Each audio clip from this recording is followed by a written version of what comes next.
هیواد کې د اسناد لرونکو او قانوني موټرو ترڅنګ د غیر قانوني او بې اسنادو موټرو ګرځول هغه موضوع ده چې تیر حکومت کې هم د خلکو اندېښنې پارولې وي.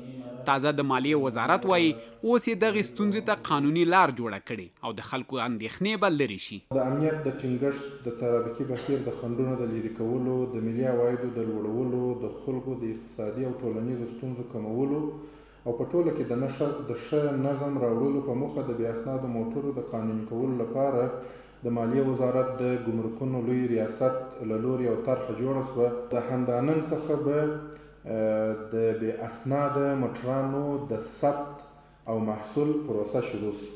په یاده طرحه کې د هیواد او خلکو اقتصادي حالات په نظر کې نیول شوی دی. د مالیې وزارت چارواکي وایي هیواد کې اقتصادي وضعیت ته په کتو یې په دغه لړۍ کې ځانګړی تخفیف رامنځته کړی او زیاتوي چې په سرحدونو کې واردېدونکي موټرو ته یو میاشت او په ښارونو او ولایتونو کې د بې اسنادو موټرو محصول لپاره 6 میاشتې وخت ټاکلی.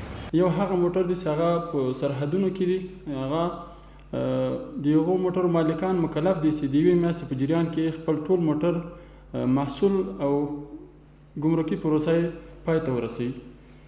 او هغه موټر چې په کلي او ښارونو کې ګرځي راګرځي هغو موټرو لپاره په دې طرحه کې 6 میاشتې وخت په نظر کې نیول شوی ده چې د افغانستان په ټولو ګمرکونو کې دا پروسه سر له نن څخه پیل ده او 6 میاشتې دوام کوي.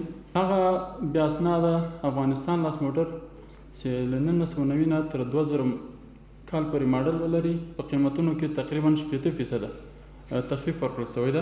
په ښارونو کې د بې پلیټه او بې اسناده موټرو ګرځول د تیر حکومت څخه په میراث پاتې ستونزه ده چې لا یې هم له کبله خلک رنځ وړي.